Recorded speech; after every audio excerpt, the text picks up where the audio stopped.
Railway वित्त Shyam YouTube channel पर आप सभी लोगों का स्वागत है। आज के इस वीडियो के माध्यम से मैं आप सभी लोगों के लिए उत्तर प्रदेश होमगार्ड भर्ती परीक्षा 2025 के लिए जीके के टॉप 25 प्रश्नों का एक और प्रैक्टिस सेट लेकर के आ चुका हूं, जो आपके एग्जाम के लिए सबसे ज़्यादा महत्वपूर्ण है। तो आज के इस वीडियो को आपको शुरू से लेकर के एंड तक है फुल वॉच करते रहना। आज की वीडियो पसंद आए तो प्लीज़ वीडियो को लाइक है और चैनल को आप लोग सब्सक्राइब करना बिल्कुल है ना भूलें, और कमेंट बॉक्स में आपको अपना स्कोर भी शेयर करना है कि आपने कितने प्रश्न सही किए और ये वीडियो आपको कैसी लगी। तो चलिएगा फिर शुरू करते बिना कोई टाइम वेस्ट करे। तो पहला प्रश्न है आपके सामने कि निम्नलिखित में से किस मंदिर का निर्माण पल्लव वंश के शासकों द्वारा कराया गया था। तो बताओ कौन से मंदिर का निर्माण पल्लव वंश के शासकों ने किया था। पहले का राइट आंसर क्या हो जाएगा। तो ये कांचीपुरम कैलाश मंदिर का निर्माण करवाया था। एक का ए ऑप्शन देने वालों का राइट आंसर हो जाएगा। 2 नंबर का प्रश्न, मध्य प्रदेश में स्थित वैश्विक विरासत स्थल भीमबेटका डॉट डॉट प्रसिद्ध हैं। तो बताओ भीमबेटका गुफाएं हैं वो किसके लिए प्रसिद्ध हैं। 2 का राइट आंसर क्या हो जाएगा। 2 के चारों ऑप्शन आपकी स्क्रीन पर शो हो रहे हैं। तो भीमबेटका की जो गुफा है ये पाषाण आश्रय के लिए प्रसिद्ध है, इस रॉक शेल्टर के लिए। 2 का सी ऑप्शन देने वालों का राइट आंसर हो जाएगा। 3 नंबर का प्रश्न कि डॉट डॉट मौर्य साम्राज्य की राजधानी थी। तो बताओ कौन थी मौर्य साम्राज्य की राजधानी। 3 का राइट आंसर क्या हो जाएगा। तो पाटलिपुत्र मौर्य साम्राज्य की राजधानी हो जाती है। 3 का बी ऑप्शन देने वालों का राइट आंसर हो जाएगा।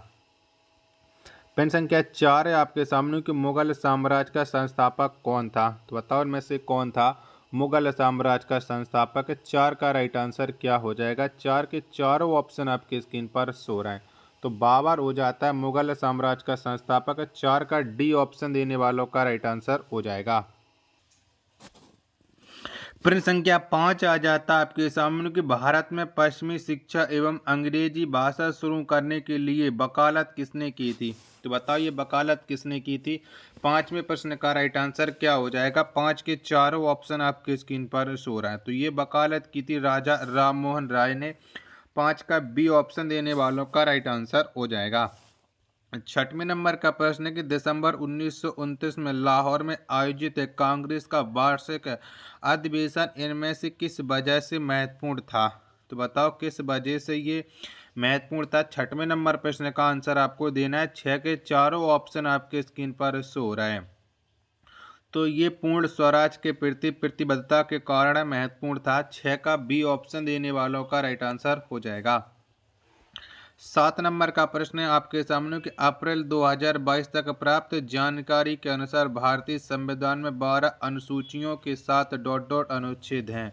तो बताओ कितने अनुच्छेद हैं। 7 का राइट आंसर क्या हो जाएगा। 7 के चारों ऑप्शन आपकी स्क्रीन पर शो रहे हैं। तो अप्रैल 2022 तक प्राप्त जानकारी के अनुसार भारतीय संविधान में 12 अनुसूचियों के साथ 448 अनुच्छेद हैं। 7 का बी ऑप्शन देने वालों का राइट आंसर हो जाएगा। प्रश्न संख्या 8 है आपके सामने कि राजनीतिक नेता नीतीश कुमार निम्नलिखित में से किस भारतीय राज्य से हैं। तो बताओ कौन से राज्य से नीतीश कुमार संबंध रखते हैं। 8 नंबर प्रश्न का राइट आंसर क्या हो जाएगा। तो इनका संबंध हो जाता है बिहार से। 8 का सी ऑप्शन देने वालों का राइट आंसर हो जाएगा। प्रश्न संख्या 9 है आपके सामने, भारतीय संविधान का पालन करना तथा राष्ट्रगान और राष्ट्रीय ध्वज का सम्मान करना हमारे संविधान में शामिल डॉट डॉट मौलिक कर्तव्य है। तो बताइए कौन सा मौलिक कर्तव्य है। 9 का राइट आंसर क्या हो जाएगा। 9 के चारों ऑप्शन आपकी स्क्रीन पर शो रहा है। तो हमारे संविधान का पालन करना तथा राष्ट्रगान और राष्ट्रीय ध्वज का सम्मान करना ये पहला मौलिक कर्तव्य है, यानी 9 का डी ऑप्शन देने वालों का राइट आंसर हो जाएगा। 10 नंबर का प्रश्न कि निम्न में से किसका संबंध भारतीय संविधान के 73वें संशोधन से है। तो बताओ कौन सा 73वें संशोधन में क्या हुआ था। 10 का आंसर आपको देना है। जब तक मैं आपको 10 के चारों ऑप्शन दिखा रहा हूँ तब तक आप लोग वीडियो को लाइक करके चैनल को आप लोग सब्सक्राइब है वो कर लीजिएगा। तो 10 के चारों ऑप्शन आपके स्क्रीन पर ये रहे। तो 73वें संविधान संशोधन का संबंध हो जाता है पंचायतों से। डी ऑप्शन देने वालों का राइट आंसर हो जाएगा। 11 नंबर का प्रश्न है कि संविधान के भाग डॉट डॉट में निहित अनुच्छेद 12 से 35 मौलिक अधिकारों के संबंध में है? तो बताओ भाग 3 में जो संविधान के भाग 3 में निहित अनुच्छेद 12 से 35 मौलिक अधिकारों से संबंधित हैं। 11 का डी ऑप्शन देने वालों का राइट आंसर हो जाएगा। 12 नंबर का प्रश्न है कि पृथ्वी के वायुमंडल में ऑक्सीजन का प्रतिशत करीब डॉट डॉट है। तो बताओ कितना है? 12 का राइट आंसर क्या हो जाएगा? तो पृथ्वी के वायुमंडल में ऑक्सीजन का प्रतिशत करीब 21% है। 12 का बी ऑप्शन देने वालों का राइट आंसर हो जाएगा। 13 नंबर का प्रश्न है कि चेनाब, रावी, ब्यास, सतलुज और यमुना नदियां किस राज्य से होकर के बहती हैं? तो बताइए कौन से राज्य से होकर के बहती हैं तीनों नदियां? 13 का राइट आंसर क्या हो जाएगा?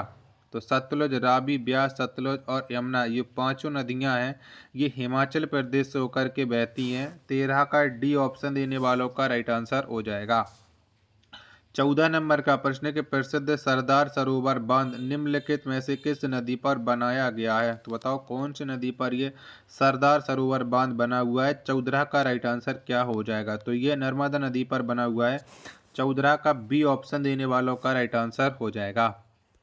संख्या 15 है आपके सामने, काली क्रांति डॉट डॉट के उत्पादन से संबंधित है। तो बताओ किसके उत्पादन से संबंध रखती है काली क्रांति? 15 का राइट आंसर क्या हो जाएगा? तो इसका संबंध हो जाता है पेट्रोलियम के उत्पादन से। 15 का सी ऑप्शन देने वालों का राइट आंसर हो जाएगा।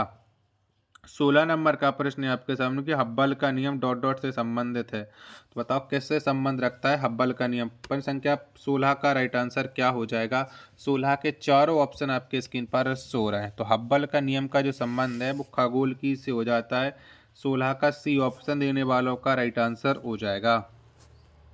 17 नंबर का प्रश्न है आपके सामने कि मिश्रित अर्थव्यवस्था के बारे में निम्न में से कौन सा कथन सत्य है? तो बताओ कौन सा कथन सत्य है? 17 का राइट आंसर क्या हो जाएगा? 17 के चारों ऑप्शन आपके स्क्रीन पर हैं, वो शो हो रहे हैं।